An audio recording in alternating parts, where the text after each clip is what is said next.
최영규 변호사님께 여쭤볼게요. 박상수 변호사. 네. 예쁜 여자는 페미니즘을 하지 않는다. 신도시 맘들 부동산 상승기에 기획 이혼 소송. 60대 이상은 꿀빨러들이다. 청년에게 뭘 해줬냐. 어떻게 생각하십니까?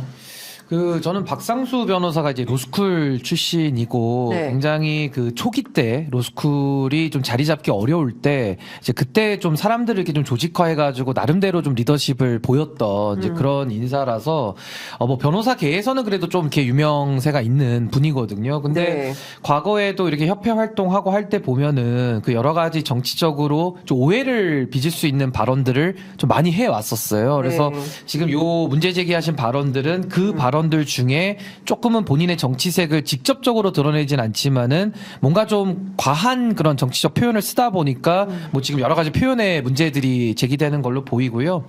저는 무엇보다도 박상수 변호사의 그 국민의힘 영입에 대해서 네. 많은 문제 제기가 있지만 저는 그 중에 가장 큰 핵심은 뭐냐면요. 대한변호사협회라는 조직은 네. 협회장은 당적 보유가 금지돼 있습니다.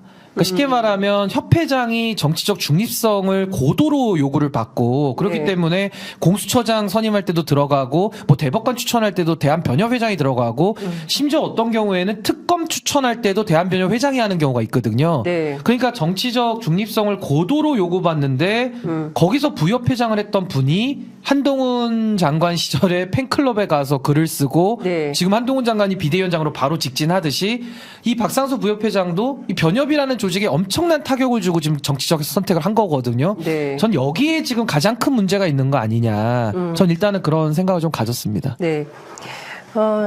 전윤기 의원님은 어떻게 네. 보세요? 기본적으로 이제는 뭐 엘리트가 저는 끝물이다라고 하는데 거기에 마침표를 찍은 거 아닌가 싶습니다. 네. 이분도 서울대 법대 나왔거든요. 네. 그리고 분명히 기본적인 행실에서 이런 모습을 보기는 어려웠을 거라고 봅니다. 사실상 이런 거 발언들을 보면 네. 우리가 사회적으로 입 밖에 꺼내는 그런 단어는 아니지 않습니까? 그래서 처음 봤을 때는 키보드 워리어 아닌가 이 생각을 좀 많이 했었는데요. 네. 참 하나하나 꺼내 집어내고 보니까 더 답답한 심정이 많습니다. 뭐 신도시 맘들 부동산 상승의 기획 이혼 소송 이런 얘기와 여러 가지 내용들을 봤을 때 기본적으로 사회에 대한 혐오가 기본적으로 탑재되어 있는 거 아닌가라는 생각을 좀 가졌어요. 그러다 보니 이 비판을 넘어선 이런 날선 뭐라고 해야 되나요? 막말까지 가는 망언이죠, 네, 망언. 망언들을 하게 되는 것 같은데 네. 이런 모습들은 좀 바람직하지 않죠. 그러니까 내가 보는 세상이 모두가 다 정답은 아니다. 이런 부분들을 공부 잘하는 우리 서울대생들한테 좀 알려줘야 되는 거 아닌가 저는 그렇게 싶습니다. 생들이 다 문제가 있는 건 아니고 네. 이게 뭐 그런 사람들이 그러니까 생기는 저는 거죠. 뭐 의원님 말씀 좀 보태자면은 제가 아까는 이제 변호사 협회의 그 네. 중립성을 그 침해했기 때문에 그 협회에서 일하는 변호사들은 뭐가 되는 겁니까?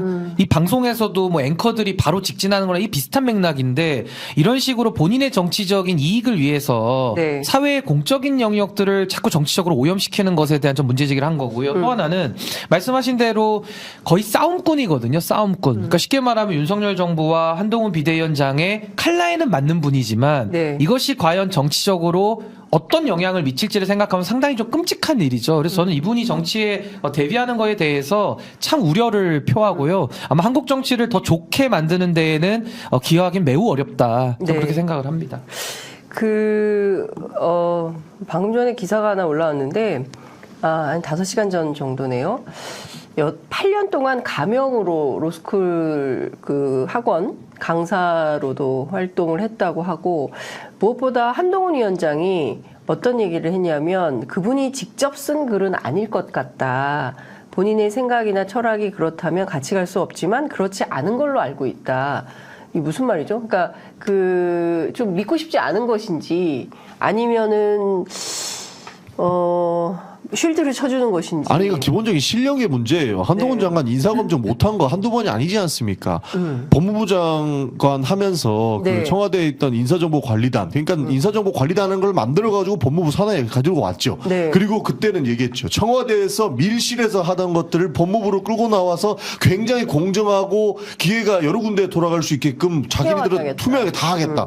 뭐 했습니까? 난리 났죠. 엄청난 인사사고들이 있었습니다. 그런데 본인이 정치권 정치권에 들어와서 첫 번째 했던 인사 어떻게 됐어요? 바로 사고 나지 않습니까? 이거는 본인들이 생각했던 실력을 여실없이 보여주는 건데 이것조차 두둔하고 있다면 한동훈 장관은 정치인으로서 역할을 못한다는 겁니다. 내가 믿는 것이 다 정답이라고 생각하는 그런 생각으로는 절대 국민들을 아우를 수 있는 그런 상태를 못 만듭니다. 이거는 실력의 문제라고 생각합니다. 그러니까 저는 이 지금 박상수 변호사에 대한 인사 검증 네. 저는 완전히 실패했다고 생각을 하고요. 전 이분이 뭐 과거에 뭐 이제 사교육 업체에서 뭐 돈도 많이 벌고 뭐 빚도 많이 받고 네. 뭐 차명으로 강의도 했고 뭐 여러 가지 지금 얘기들 나오는데 네. 그 공교육의 붕괴에 대해서 이분이 책도 쓰시고 상당히 좀 많은 목소리를 내고 있거든요. 그러니까 네. 공적인 역할을 하겠다라는 사람 아닙니까? 네. 근데 또 한켠에서는 공적인 역할도 하고 싶고 또 자기 빚도 갚아야 되니까 사교육 시장 가가지고 또 돈도 확 땡기는. 네. 그러니까 사람이 그렇잖아요. 두 가지를 다 가질 수는 없어요. 그러니까 저는 정치를 선택했기 때문에 저는 사실은 돈도 별로 없습니다. 네. 빚도 많아요. 그러니까 다 이제 갚아가고 이제 그 보통 평범한 보통 시민들의 어려운 삶과 저도 지금 함께 가고 있는 그런 상황인 건데 네. 이 박상수 변호사 같은 분들 제가 옆에서 이렇게 보면 그 본인이 비판하는 그러니까 사교육과 그 로스쿨까지도 사교육 붐이 들어와가지고 법조 시장을 다 혼탁하게 해놨거든요. 거기 들어가서 한때는 돈 우르르 벌어가지고 자기 빚 다 갚아버리고 네. 또 이제 와가지고는 학교가 망했으니까 또 제도를 다시 해야 된다고.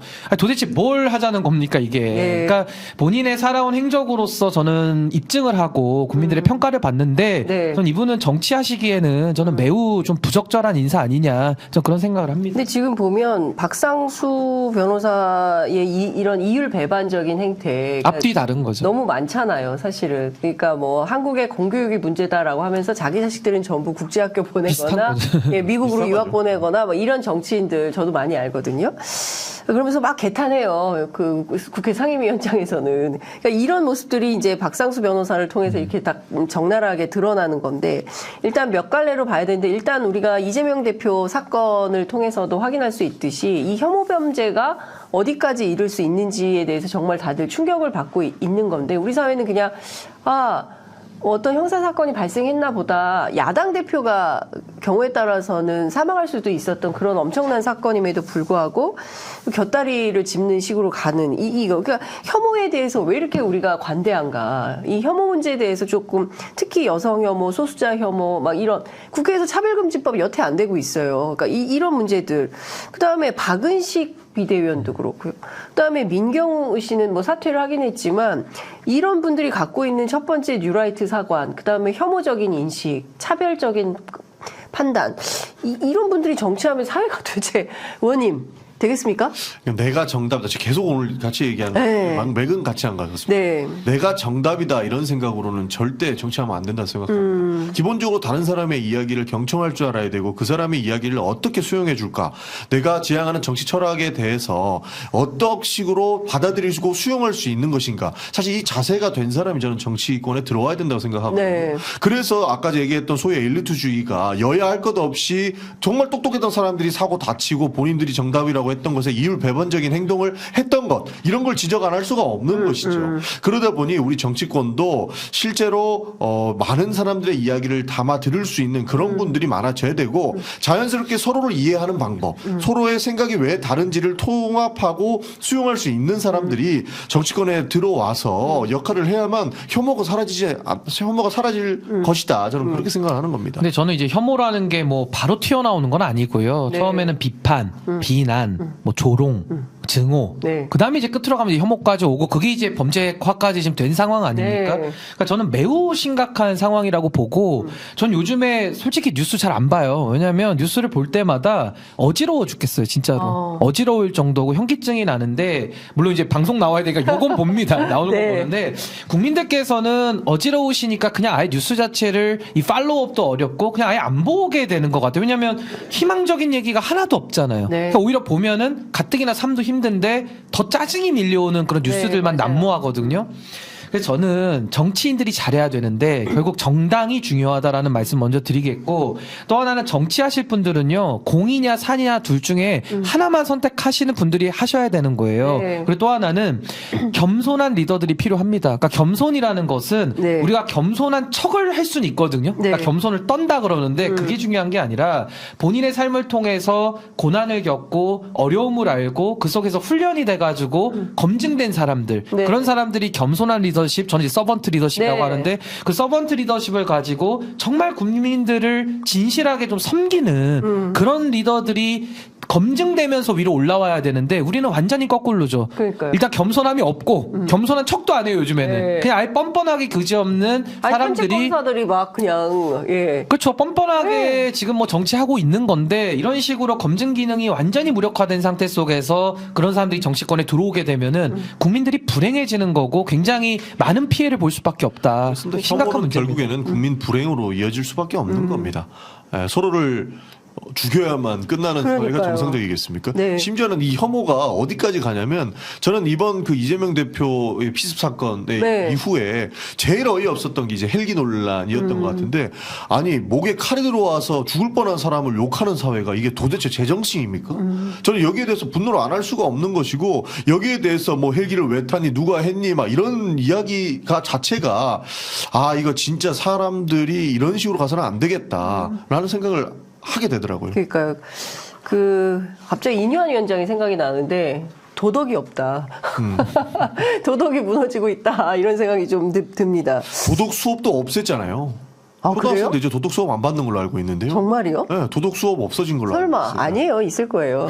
그러니까 옛날처럼 도덕이 시험 과제로 나오고 생활과 윤리 이런 그렇죠. 이름이 거. 바뀌었죠. 그러니까 시험 범위에서는 빠진 거죠 이제. 그러니까 도덕을 등한시하는 사회가 돼버린 거죠. 아니 근데 도덕이라는 게 가르치는 것도 중요하지만 머리로만 안다고 해서 그렇지. 도덕이 되냐는 맞아요. 거예요. 그래서 삶으로 네. 배워야 되는 건데 이제 우리 사회가 지금 정치가 고장났기 때문에 맞아요. 저는 굉장히 우려스럽습니다.